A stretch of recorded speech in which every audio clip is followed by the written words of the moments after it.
What's up, y'all? Welcome to the Nerdy Professor podcast, where we talk about everything black, bold, and beautiful. I got a question for y'all. What if the monsters in our favorite horror films are more than just creatures of fear? In this special Halloween episode, we'll explore the haunting intersections of black identity and horror cinema. Are you ready to face your fears?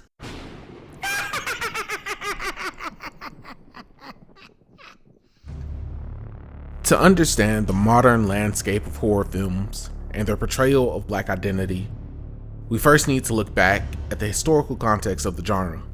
Horror has always served as a reflection of societal fears.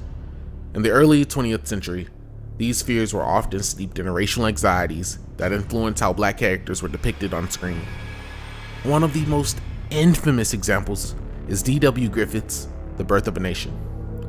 Released in 1915, this film is not only considered one of the first feature-length films, but is also notorious for its overtly racist portrayals. Griffith depicts black men as violent and dangerous, often showing them as savage caricatures. The film framed the KKK as heroic, as figures defending white womanhood, reinforcing negative stereotypes and stoking the flames of racial tensions across the nation. By framing black individuals as the monsters of society, The Birth of a Nation shaped public perception and contributed to a cultural narrative that marginalized and dehumanized black people. It's a stark reminder of the power of cinema in reinforcing detrimental ideologies and instigating real-world violence, as seen in the increase of Klan activity after its release. However, as society began to evolve, so did the representation of black characters in horror. The late 1960s marked a pivotal moment with George Romero's Night of the Living Dead. This groundbreaking film featured a black protagonist, played by none other than Dwayne Jones, who not only survived the zombie apocalypse but also challenged the racial stereotypes prevalent in earlier horror films. His character, Ben, is resourceful and strong, showcasing leadership in a chaotic environment. Romero's choice to cast a black actor in a leading role was revolutionary, especially during a time of intense civil rights activism. It signaled a shift, allowing the audience to see a black man as the hero rather than the villain. Following this, the 1970s ushered in the blaxploitation genre, which introduced films like Blackula and Sugar Hill. While these films often relied on stereotypes, they often provided black characters with agency and complexity that were previously absent in horror cinema. These films redefined black characters from mere victims to empowered figures who could navigate their worlds with agency and resilience. The genre spoke directly to black audiences, allowing them to see themselves reflected in roles that were often more nuanced and multidimensional. As the civil rights movement progressed, so did the conversation around race in media. The demand for more authentic and respectful representation grew louder. Critics and audiences alike began to call out the tropes and stereotypes that had dominated earlier portrayals, paving the way for a new generation of filmmakers. The evolution of black characters in horror represents a profound journey from dehumanization to empowerment, changing from the archetypal monsters into complex protagonists with rich narratives. Early depictions relied heavily on degrading tropes such as the spook, the magical Negro, the black guy dies first, the savage or brute, the sacrificial lamb, and the seductress. These portrayals reinforced harmful stereotypes and marginalized black identities within the genre. However, this evolution has paved the way for contemporary filmmakers like Jordan Peele and Nia DaCosta, who boldly challenge and destabilize these long-standing cliches. Their works offer fresh narratives that challenge traditional perceptions of fear and identity, allowing for a more nuanced exploration of black experiences in horror cinema. This ongoing shift underscores the genre's potential to engage with complex themes of race and resilience, elevating both storytelling and cultural discourse. In the decades that followed, we witnessed a significant shift in how black characters were portrayed in horror films. One landmark film is Candyman, released in 1992. This film introduced a character whose backstory was steeped in historical trauma, social injustice, and personal pain. Candyman, played by the talented Tony Todd, wasn't just a villain. He was a tragic figure whose narrative raised profound questions about race, history, and the consequences of systemic oppression. Candyman's backstory, a gifted artist brutally murdered for loving a white woman, serves as a haunting metaphor for the historical violence faced by black individuals. His ghostly presence is a manifestation of unresolved pain and anger, forcing audiences to confront the horrors of racism and the legacy of violence in American history. The late 2000s and 2010s marked a groundbreaking era, with filmmakers like Jordan Peele and Nia DaCosta leading the charge to redefine black representation in horror. In Get Out, Peele not only crafted a narrative rich with social commentary on cultural appropriation and racism, but he also created a protagonist, Chris, who navigated a world filled with both psychological and supernatural threats. Chris is a relatable, flawed character who embodies the experiences of many black individuals in a society that often marginalizes them. His struggles are reflective of real fears of being othered, of losing autonomy, and of navigating a world where your identity is weaponized against you. With his follow-up film, Us, Peele continued this trend by presenting themes of duality in identity and privilege. The film challenges the audience to confront uncomfortable truths about societal divisions and the darker aspects of American identity. The tethered, the underground doppelgangers of the main characters, symbolize the neglected and oppressed segments of society, echoing real-life issues of inequality and social justice. Similarly, Nia DaCosta's Candyman 2021 revisits the original story through a contemporary lens, merging the horror of the past with present-day issues like gentrification and community erasure. DaCosta highlights how the legacy of trauma persists and evolves, using the narrative of Candyman as a way to address the erasure of black stories in urban spaces.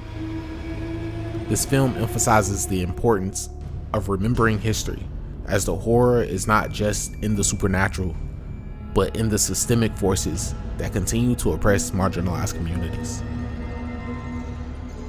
This evolution of horror reflects broader societal changes, shifts in cultural consciousness, increased advocacy for representation, and a growing awareness of systemic issues. Today's horror films are not just entertainment, they serve as a lens through which we can explore complex themes of identity, trauma, and resilience. They invite audiences to engage in discussions about race, privilege, and societal structures that have long been ignored. Subtle plug: if you want to learn more about the topic of black horror, check out the book The Black Guy Dies First, Black Horror Cinema from Fodder to Oscar by Mark H. Harris and Robin R. Means Coleman. Joining us for the remainder of this conversation are some incredible guests who bring unique perspectives to the table. Josh, can you introduce yourself to the people? Hey, my name is Josh. I'm an aspiring writer, editor, and sometimes film commentator. I like to talk about movies, and I'm glad to be here today with everybody. Let's talk some horror movies. Let's talk some good black culture. Let's have some fun. Brother Kent, can you please introduce yourself to the people? In the fashion of my region, I gotta introduce myself with a yer.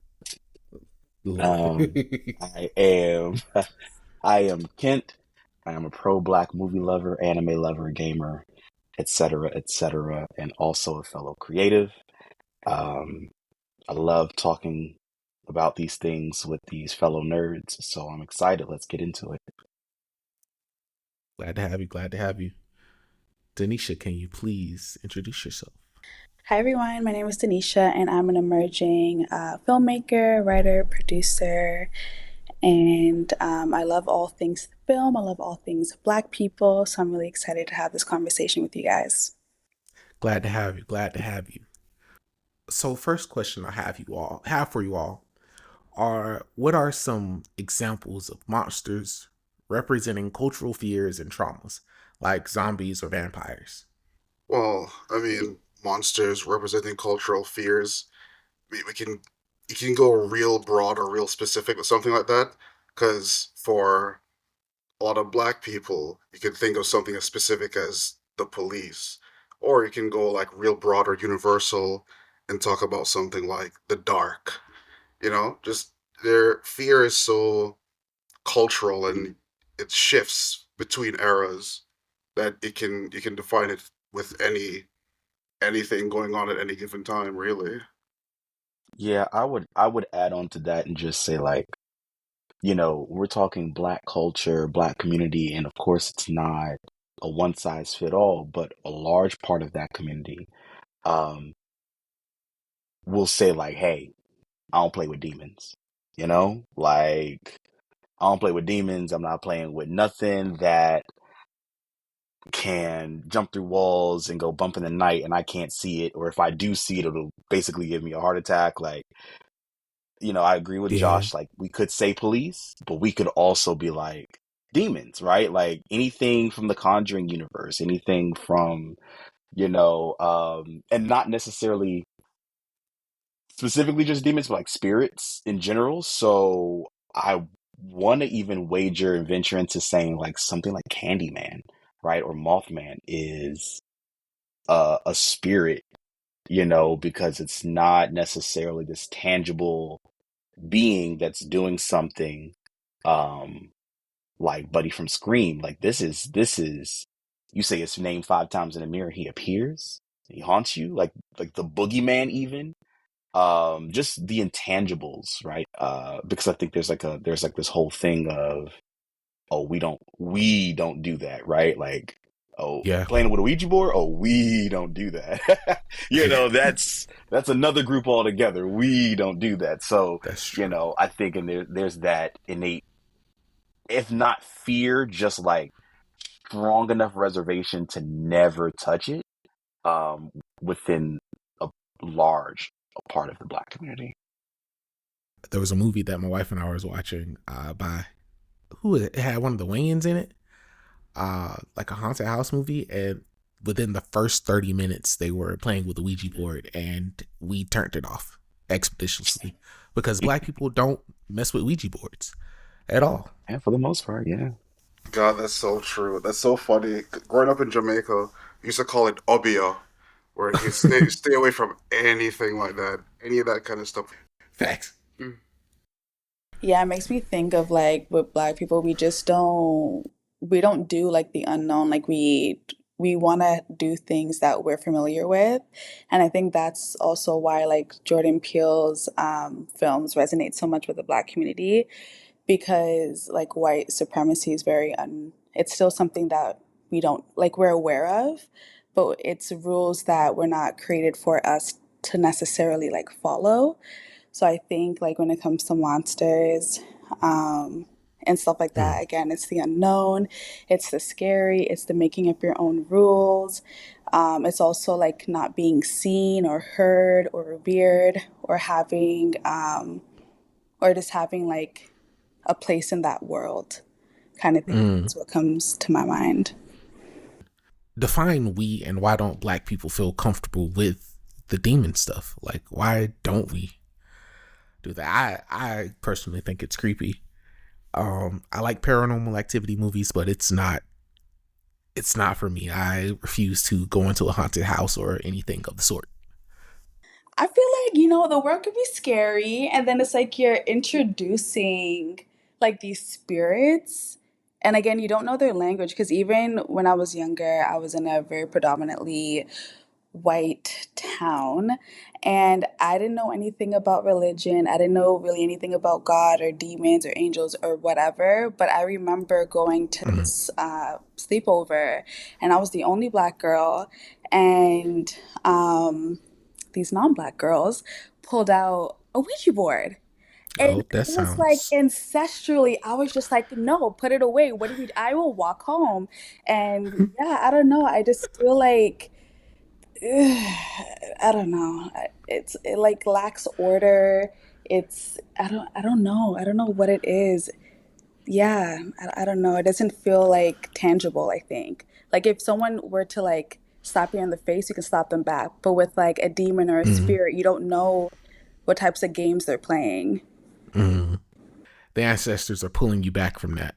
See, I really like Denisha's answer a lot because, like, especially the white supremacy aspect of it, because white people, like, they've conquered the world.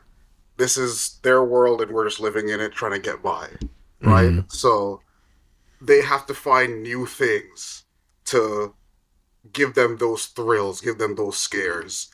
While for us, just existing in just the normal world is hard enough that we don't need that extra layer of confusion or like fear or different extra things to consider. So that's how I look at it. Mhm. I like to bring a little bit of a materialist perspective where I like to look at people's material reality and kind of extrapolate from there. It's how I write my horror as well, is just looking at people's lived experiences and looking at where the vulnerabilities are. And I think for Black people, it's a it's like this shared kind of we've been through that kind of said that ghost pain of slavery, that shared trauma. Because like even for a country like America, Mhm. it's been we've been enslaved longer than we've been not. Even with Caribbean, like Canadian Black, American Black, like that shared trauma is still like a ghost over us. So I think adding extra shit on top of that just makes it like unnecessarily hard. So I do get that. And I'm gonna put a little tidbit in for my church folk, right? I grew up a church kid, right? Pew baby, as we'll call them.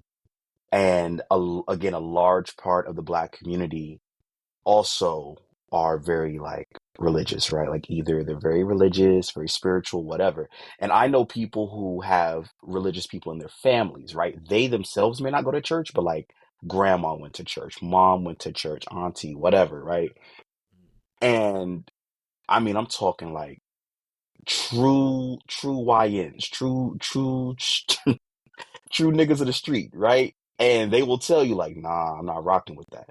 You know what I'm saying? Like the way their grandmother taught them or what they've known from church. Like they'll be like, yo, me and God may not be the closest, but I definitely don't fuck with the devil. You see what I'm saying? Like that is their energy. And so it is a when you believe in God, when you believe in Jesus, when you believe in the Holy Spirit, right? Like for every action, there's an equal and opposite reaction. So even those laws are applied to the spiritual realm. So whatever force of good, right, that you were believing in, you were following, you're worshiping, whatever, like there's also a darker force, right? And so I haven't heard anybody being like, yo, Jesus wants you to go and possess somebody and stab them. Now, of course, you got your radicals, whatever, but like for the large majority, it's always like peace, love, and chicken grease and all that stuff, right?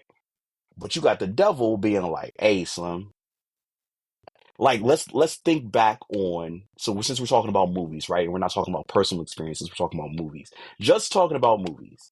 You've got movies like The Exorcist where shorty is turning her head 180 degrees, being able to toss a grown man right across the room with a flick of the wrist, Yeah. crawling up the wall, taking a crucifix and dildoing herself with a crucifix. Like, bro, it just is evil, right? Like, True. voice changings. You're talking about house shakings, the storm, crosses on a wall bursting into flames, dude. And then just the very like as you are watching it, whether or not you are a believer, whether or not you are somebody who grew up in church, whether like it just gives you a ick, right? It gives you a shivering in your bones, and there is a lack of attraction to to what Denisha said. Like it's a lack of attraction to order, right? Like if you are someone who you're attracted to order, baby, that's nothing but chaos. Right. And Mm. so as black people, we got enough chaos in our lives. We got the police to worry about. We got other crabs in the barrel mentality black folk to worry about. We've got so much to worry about. You think we want to add demons to our lives? You think you know what I'm saying? We want to add vampires? We want to add we want to add anything? No. Not No. not at all. Right back. Hard pass. Do you have anything to say on that? I agree. It just makes me think about like how historical Lee Daniels the Deliverance is. I know there's Mm. a lot of mixed reviews in the Black community. Actually, have you guys watched it? Mm-mm. No, I No. have not. I did, and it was a great movie. Yeah, so I thought it was interesting and yeah, just very historical of him to direct a film called The Deliverance. And I know there was a lot of mixed reviews in the Black community, depending, I guess, where you are on the religious spectrum, particularly with Mm. like Christianity. But Really? it's this house is possessed. It's also based on a true story, by the way. So there's that. Uh-oh. But yeah, so the house is possessed. You know, the family is dealing with their own intergenerational trauma with the mom, who's the grandmother is actually white, and so her daughter is biracial, and she Mm. has black children. And there's themes of like addiction, there's themes of poverty, and then the grandmother goes through her own personal relationship with God. And as they move into this new home, like the previous family that was devoured by this demon that's like taking over the home is now trying to attack that family. It's a spoiler, but basically they had Spoiler to alert, spoiler alert. basically they had to use like some good old religion, you know, that the old time religion, to to basically ward the demon out. And so there was a church, like a pastor who came, who's been watching the house, saw what's happening with this new family, and she didn't have enough faith herself to overcome the demon. Like the demon was mocking her. And it was the mother who has a very complicated relationship with like alcohol and you know, abuse and all these things, and she finally it snapped in her like, I have to save my family. And Mm. she ended up believing in Jesus and ended up like speaking in tongues, doing the whole thing. And then Come on, Jesus. I feel the spirit. amen. Do you agree with like like we need a happy ending? Like we can't let external forces, especially not like spiritual external forces, like get to Mm. us. Like we just don't have the time for it. And so I would be so curious to know like how it would have been received if the family did not overcome the demon, like how in a lot of other horror films. Mm. And if it wasn't overcome through religion either. But, anyways, that's just what came to my mind when Ken was speaking. Heard. That's good. That's good. Uh, why do well, I almost said authors, but I guess it could work. Why do authors and creators often use these monsters, these antithesis to the Lord, to common society, as metaphors for cultural fears? I really feel like, and I'm so curious to hear what Josh has to say as a horror writer, but like, I would say just very simply, again, it goes back to the fact that we need, like our community, we need some type of faith. We need something bigger outside of us to endure, you know, anti-Black racism and stuff on the daily. And Mm. again, with historically like white horror films, you know, it always ends up being like the opening scene, like the original story world is, you know, this family or this couple or this individual who is living this great life, a wonderful life, and then Mm, something is disturbing it and they need to go back to the normalcy of a good life. For a lot mm, of black horror films, it's not like that. Like even with Lee Daniels, The Deliverance alone, it was chaos from the beginning. Like, and then she finally got the like a breakthrough after going through something incredibly traumatic along with just day-to-day life. mm. So I feel like simply that's the reason, but yeah, I'm curious to hear what everyone else has to say. Well, I mean, as just somebody that writes horror, um, I see the using of monsters as a coping mechanism, right? Mm, Because whenever people have a traumatic experience, it's very hard to like recreate that experience and give it to somebody. It's mm, very difficult to say this is what I experienced without having to go through like a million different things that you experienced, and everybody experiences a different version of that. So when you have, say, the Candyman, who is like the embodiment of black victimhood, who is like wreaking vengeance for all these different things. It's like a nice shorthand that you can point to and say that that's the that's the thing that we all recognize, and we've given it a visual form that we can all look at. I like to mm, think of Anansi the spider as like that link mm, from the Caribbean back to Africa. Like lots of people know of Anansi, mm, and it's like it's one big cultural link across hundreds of years that says we used to be over there. They know what it is. We know what it is. It's this enduring visual symbol that everyone has like a touchstone with. So that's how I think monsters operate, especially for black horror in particular. It's just a way to look at different things that we have in commonality. Because a lot of white horror is all about, you know, something is after the pretty white girl, we have to protect them, or whatever the case is. You guys know, you guys have seen a Birth of a million of nation. those movies where that's the case. Right, But for right, us, it's a right. little bit different. So I don't know if that answers particularly what you're going for, but It that's my does. view on it. It does. It does. If I can summarize what you were saying is that monsters are used to portray things that aren't easily explained, like the doppelgangers in Us, how they are a symbol for the lower rung of society, the people that are struggling essentially. Yeah, exactly. Talking about doppelgangers, I almost flipped a table in a pizza shop when I first found out what Marcus sounded like. Because I said, "Who is this nigga and why does he sound like me?" Okay, if I never believed in doppelgangers before, I absolutely do now. Shout out on Um, Jutsu. Hey, come on now, the forbidden ones. But I would like to make reference of a very old show that we are probably all familiar with, and if you're not, I am gonna roast you later on offline. But Scooby Doo, right? Right. In Scooby Doo, very rarely were the monsters actual monsters. Mm-hmm. Very rarely, once they captured and unmasked the monster, it was what?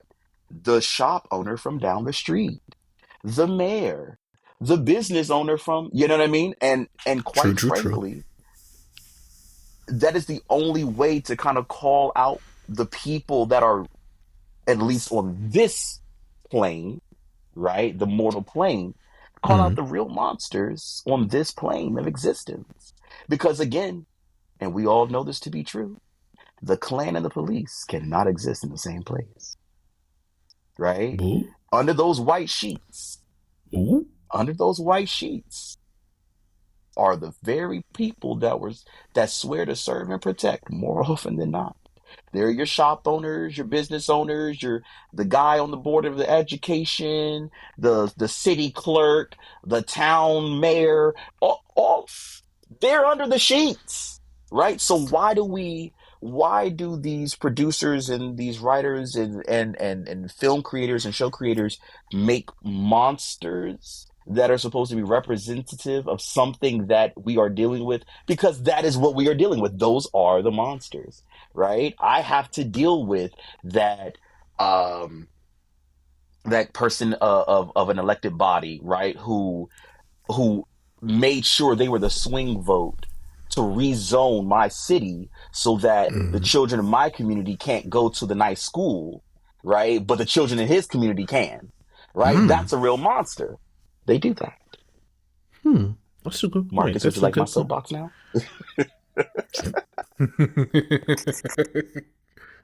I will take the soapbox. Thank you very I'm much. over here snapping. I'm snapping, loving it. Okay. In your opinion, what are some films that have made an impact on the horror space? We're gonna go with Josh first. Oh man, how do I pick just one? Top five. Um, Top five. all right. I for this actual episode, I rewatched a couple of movies, and I watched a new one for the first time. I watched Blackula because Really? that's like the black exploitation movie of the '70s, Right. and that was so fascinating to watch. And of course, you can't go talking about black people in horror without Night of the Living Dead, the Romero '68 movie. Yeah. That movie is foundational because it was one of the first um, horror movies starring a black person, and it was one of the first ones where we didn't die. Well, made it to the end before dying. Because if spoilers for the movie, that's like older than most of our parents at this point. He But died. yeah, he dies at the end. Not killed by the zombies. The zombies, he could handle that. White girl, he could handle that. The police, though, well, we already set up and established why that's a real problem for black people, and that movie just really captures like you can just do everything right. That is like a foundational text I feel for like Mm. black horror. Like just it captures the black experience so well. I can tell that Romero really like talked to black people and kind of really understood our plight because this is like fresh off the heels of the Civil Rights Act, right? So like Mm. black people are just now being enfranchised, and it's still a struggle. You overcome all these hurdles, and there's still that struggle.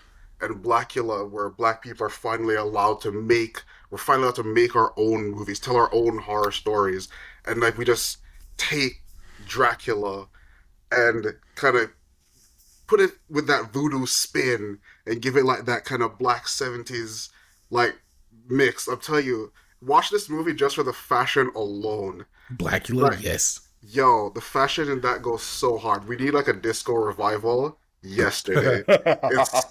It's so good.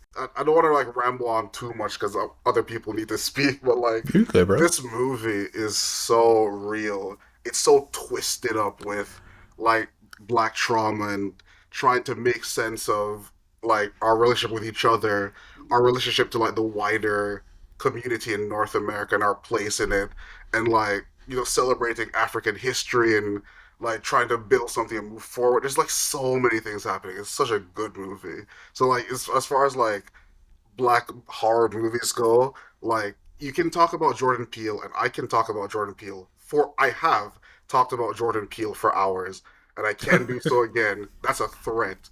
But That's just a the but what? but just, but I just want to keep it like you know I want to start with the foundations. I think starting with those roots is really important. I think. Mm. Um, I'm gonna throw a real wrench in, and specifically for the black community, although it's not listed as a horror movie, it should be for its very purposes. Roots. Oh, Root. Yeah, that's a horror movie. That's true. Do you hear? First of all, for any American listening before November 10th, that is your future if you don't vote. Lord have mercy. Oh my Lord have God. mercy. Okay. You finna Lord. be Chicken George and Kunta Kinte if you do not vote. Not But I Chicken George. digress. Chicken George. Okay. Uh, but I digress. Like it is a horror movie. It is a horrifying movie because as somebody who grew up with all the rights and freedoms that they did not have, first of all, understand the fact that they were going through something that was so bad they could not even fathom at the moment having those kinds of rights. They were trying to fathom trying to make it through the day without being randomly killed for sport. Right? Like we Fair have enough. all of those rights, all of those freedoms, Mm. and to think that it could happen again, man, horrifying. Yeah, that's crazy. Um, Get Out is a terrifying movie for the implications that it has on everyday society and relationships. Mm. Get Out is like, no, we don't. The fear isn't that you're going to get your body swapped or taken over by a white person or what. That's not the fear is that you are in this sunken place and you don't know it, right? Like Mm. you're nose blind to the issues that the issues of what your relationship is in the context of your relationship. And again, this is not like here for anti-interracial bashing or anything like that, interracial dating bashing or whatever. But for the Black community, especially as a Black man, we know, and I've told a very dear loved one, I've told my little brother this. I said, her tears are more impactful to society than your screams. And as long as that is the world that you live in, that is something that I myself would stay away from. You feel me? D, what do you think? For me, I would actually say Eve's Bayou.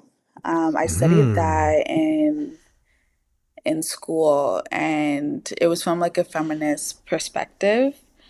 Um, yeah, because it's more like gothic than like, terrifying horror and stuff. But there's again Mm. elements of African spirituality, which is really interesting. Another one, it's not a film, it's a series. Uh, Swarm on Amazon Prime. Um, Also, Def- you don't know Swarm? I do not know Swarm. What? I am You don't know not. Swarm, brother? I Oh my don't know God. Swarm. I am not What? a Sorry, horror I'm gonna joke. movie. I don't know Swarm either. What? What? Thank you, Hey, thank you. Hey, hey, I'm not the only one. yo. I got you, D. I know Swarm. I know Swarm. I do want to preface though, like, I only got into horror because I studied it in school, and I think it's like a class, and I think it's like, I just think it's the best film genre to encapsulate society, and Mm. no matter what year that you watch any horror film, whether it's for us or not for us, like it does define something very prominent, like the fears of whatever society looked like, when the film was Mm. made.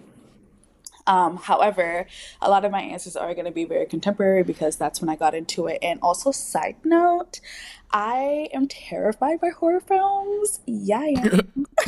I Boo. appreciate them Get so off the much. stage. Stop it. And like they scare me. Especially like the supernatural stuff.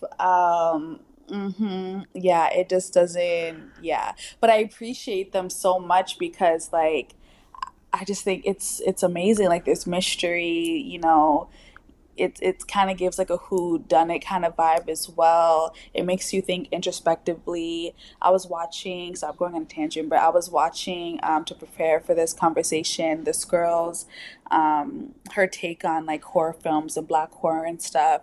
And I forgot which film she was watching, but she said she went to a movie theater, was watching a film, and someone ended up dying by suicide.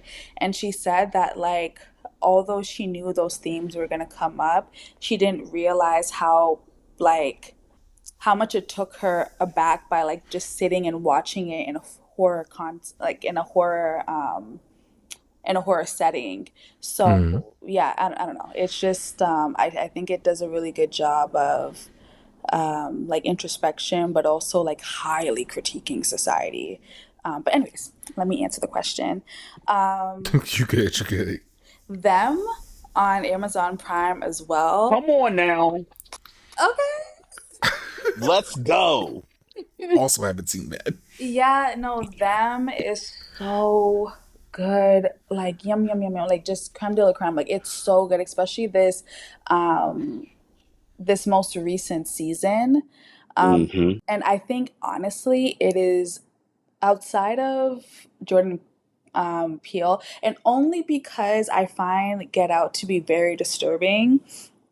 I went to a movie theater to watch it when it came out, and there was a mixed crowd of like black audience members and white audience members. And I will always say that this basically summarizes my thoughts or my feelings about the film and how truly impactful and underrated it is it literally felt like social commentary watching which parts the black people were laughing at and which parts the white people were laughing at, because that Mm-hmm. scene in Get Out when the main character's friend who works at the airport was just like, don't go to a white girl's family, like I'm warning you, I'm telling you, don't do it. And like the black audience members were like like chuckling. And Mm. then in parts where one of the people like working at their house was like running, or whenever there was, I don't know, there was just certain things that were being said that was just very, it was just very racist, but like in a Mm-hmm. jovial sense. That's when majority of the white audience members were laughing, so it was actually very jarring. I'm actually quite scarred by Oh Get Lord. and stuff. But yeah, anyways, um, yeah, no, them is really great. I'm trying to think of others. Candyman, of course. Mm-hmm. Nia Mm-hmm. DaCosta's Candyman? I like the new one as well. Oh. And there was one, I think it's called Antebellum with Janelle Monáe. yes, with Janelle Monáe. Thank you. Mm-hmm. Um, that one was good. The writing, I have my thoughts on it, but I think the concept of it was really interesting, because again, it's like reclaiming. Um, yeah, it's just reclaiming our role in horror film. Oh, and then there was another one. I can't remember what it's called, but it was about black hair, and I think Lena Waithe had something to do with it. Either she was in the You film. talking about Bad Hair? I think so. Yes. Yeah, Yeah, Bad Hair. that one was Mm-hmm. also very interesting. And another TV series that's similar to that is The Other Black Girl. I read the book and then I watched the series, and yeah, it was just very interesting because I like, again, the social commentary. But I'm done with my rant. Thank you. How do contemporary black filmmakers challenge traditional horror tropes? For example, the spook, the character, the comic relief character, the spook, or who is it? The gangster that always ends up dead, but holds his gun sideways for some dumb reason. Um, how have contemporary black filmmakers challenged those tropes from back in the day? Because they're kind of gone now.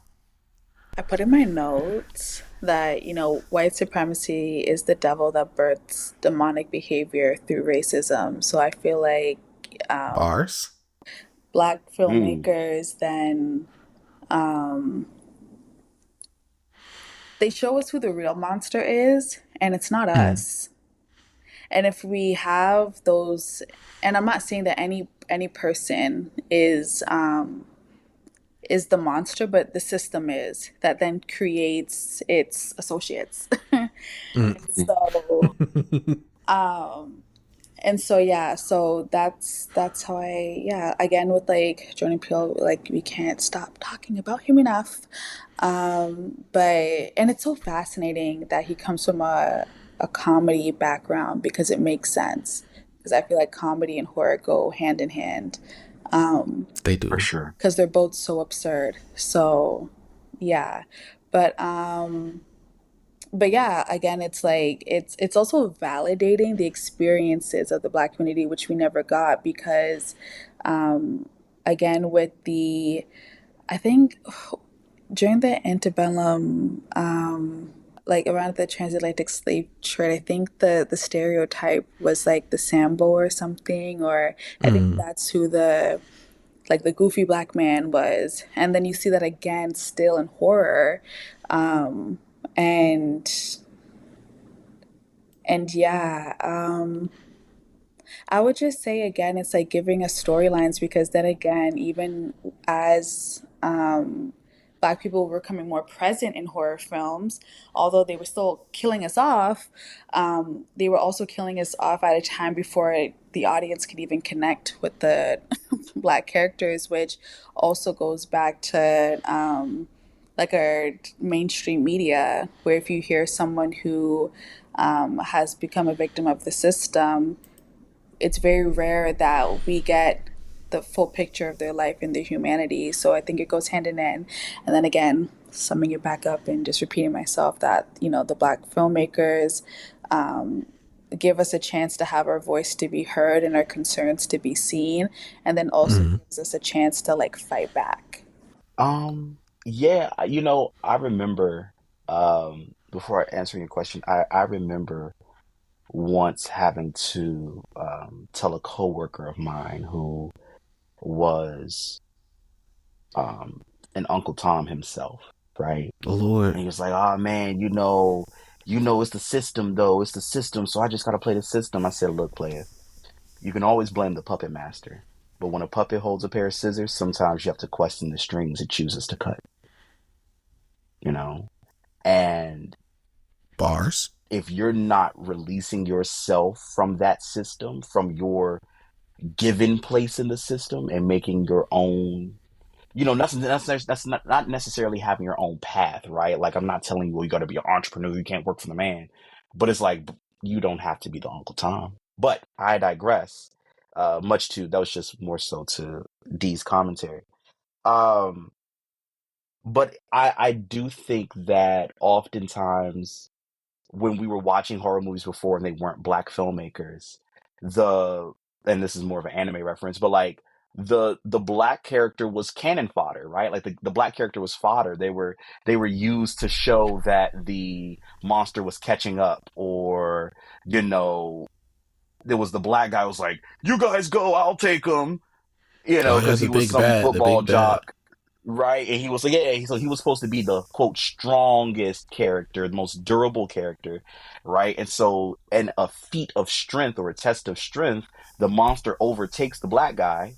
He dies, and he Mm. continues to go on. The monster continues to go on with its chase of its prey, right? And Mm. so we were always used to basically define, man, he could take a active football player. You know what I mean? Like he could take an athlete. He's a So strong character. so filmmakers would use the Black character as a benchmark of strength or tenacity or whatever to the big Absolutely. bad. Absolutely. Josh, what do you have to say? Yeah, because I know that like when we talk about Black people in horror, the easiest branch to reach for is the Black trauma. But sometimes horror is also just fun, and I'd love to switch the attention over to movies like Attack the Block, where that's like an alien invasion movie in a poor part of London, stars John Boyega, came out in 2013, I What? think. Like this is like Yes, pre yes, I Star remember Wars. that movie. Yeah, it's Yes. a good ass horror movie starring 2011. just 2011. Yeah, yeah. And it's a bunch of just black kids in London, just like fighting off aliens, and it has some fun shit in it. It's good horror. It's like good family friendly horror. It's like one of those what we call gateway horrors, where it's Mm. not super scary, but it still treats the class situation of these kids very seriously. Like these are poor kids trying to just struggle and like suffer and not die in the streets. They're trying to do the best with what little they have, Mm. and it still has fun with the alien invasion half of it, which it's such a good blend of those two elements that they really compound and really like contrast each other really well. It makes for a really good fun watch while also kind of subtly, giving that message to the audience like these kids, they're people too. Like they deserve help. Yeah. If you give them the opportunity, they will rise up. And it's a real community movie. It's this Heard. one little apartment building. The children of the apartment building, it's like an anime. They even have a fucking katana in it. And John Yeah. Boyega is like slicing up aliens with it. It's good. And also, you can't talk about black people with swords without talking about Blade. Blade, Mm, True. the how can we OG, be so disrespectful? Yes. yeah, the OG Marvel superhero that predates Spider-Man. He is Mm, the foundation. Like a lot of the stuff I've been talking about is like foundational stuff. Like I've Mm. talked about Night of the Living Dead and Blackula. Blade is like superhero horror vampire killer. That oh my mhm. god! Like I don't have enough time. Blade is just one of the best. Still to this And day, like you also can watch throw that in movie. Spawn there, Josh, as Oh well. Yes, my Spawn was God! such a good movie. Keith David as Spawn. The movie is what that HBO show. That HBO show goes so hard. I Oh was my thinking of the God! Michael John White Michael Spawn. Jai White. Michael Jai White. Oh Yeah. yeah, the, The, the the movie, like the live action movie. yeah, the I Yeah. live action Michael Jai White joint. Yeah. I A like lot it. of people were scared of that movie because of the the effects. I have my thoughts on that movie. I think it's good, but if you ask me, like what the best representation of Spawn is outside of the comics, it's always going to be the HBO show, the '90s Facts. with Keith David as Spawn. Yeah, If you that's listen Facts. to fair. that Facts. man's voice as Spawn, Oh my gosh, like yeah. Yeah. it's like Kevin Conroy as Batman. It's just he was made for that role. Yeah. Like Keith Agreed. David is just a legend. Right, right. Oh, well, thank you all for joining. I appreciate y'all. If you all could please drop your handles and let the people know what y'all have going on. I guess I'll go first. Go right. So I'm still trying to like develop my online presence, but right now my Instagram is Joshua Chin 17.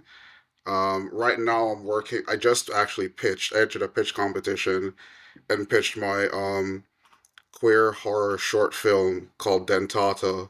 And if I can win, get it produced, it's like a trans horror story, like a body horror cosmic story. Mm. And I'm working on a couple other like black queer horror stuff as well. That's one of the things that I wanted to talk about, just didn't really have any space to fit it in because black queer people are not well represented. There's nothing you can point to and say, oh, you could go to Blade and say that's like the first black like superhero horror movie, and you could point to like Jordan Peele as an entity into himself, but black queer people don't really have anything, and I'm trying to change that. Josh, that's you bring up a good point. There are not very many,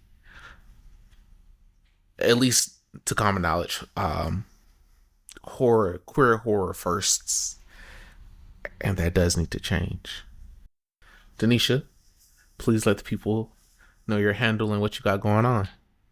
I'm gonna give two because also have some stuff on, that I'm working on. So my personal is DeeRollinsxo, so DeeRollinsxo, and my other one that I will be posting on come next month is D on Purpose, which is DeeOnPurpose.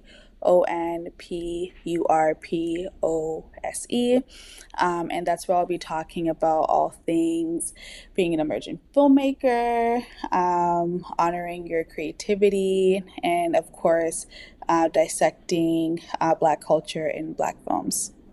Nice. Heard. Kent, let the people know your handle and what you got going on. I do have some things in the creative works going on. It is a black anime also going on. Mm. So you may hear some familiar voices once the anime drops. We're still in production of it. But my handle on Instagram is CAPS _against_humanity. I don't have anything on it because it's my second IG. So it's not a fake page, but like follow me and you will see a lot of content being dropped very soon. Heard. Thank you all for coming. This has been very fun. This is my first time being a host. I like this. I might have to do more interviews more often if you all are down. Oh yeah, I was gonna invite all of us anyways. Thank you. Recording space. Yeah, We're coming back. thank you so much. You've been great. Denisha is the one that kind of like brought me on into the fold, so thank you to you, Denisha. Of course, of course. All right, y'all. That's it for this episode. Thank you for joining. I hope you learned something. That's it for season 1. Woots woots. Hand claps or hand clap emoji, whichever one you want. See you in the new year. Peace.